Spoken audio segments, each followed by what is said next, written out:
So my generation is fed up with capitalism. 44% of American millennials prefer to live in a socialist country. Now, there's criticism built into the survey itself, pointing out that they don't really know how to define properly socialism, communism, capitalism. And you know what? That's probably true, but I don't think that's the main point here at all. The main point is that millennials feel that they can no longer live in this dog-eat-dog world, that the air is filled with this super competitive, cutthroat mentality, filling the air with hostility. And so they feel that it doesn't make sense that we live in a highly technological world with 3D printing and AI and automation, and still we live like modern-day slaves, put in a rat race, struggling to make ends meet. They know that it doesn't make sense that up to 50% of all food produced globally is going to waste, while about half the people of the world are starving. They know it in their hearts that another world is possible. And in that respect, I completely and wholeheartedly agree with my generation. So the question is how? How do we move from here to there? What is the turning point for social change, for real social change? Let's put all the isms aside.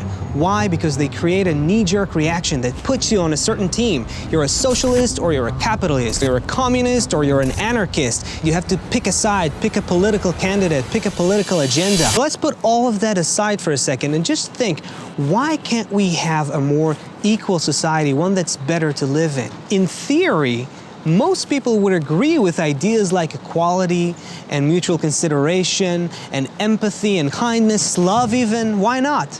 But in practice, it just doesn't happen, does it? In practice, we gravitate to the default state of our being, the default state of our primal survival instincts taking control, where self-benefit precedes everything else. You can't force these ideas of equality and kindness and so forth. You can't shove mutual consideration down people's throats, right? But that's also why millennials are so right in their gut-level feeling that we have to change our culture completely, that we have to fundamentally, massively change how we relate to each other. See, that would be the only way to activate that potential for human connection. We have that wiring, we have a natural wiring for human connection that makes us better, it makes us happier, it makes us healthier, it makes us more resilient, more productive. But we just continue to live in a primitive kind of environment that only promotes that primitive urge within us for self-survival and self-benefit on top of everything else.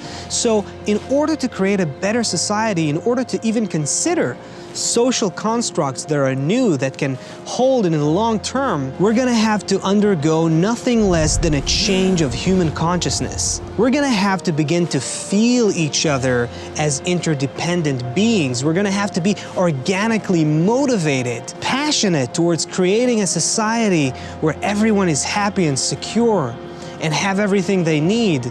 And until we do that, we can't really change our society, can we?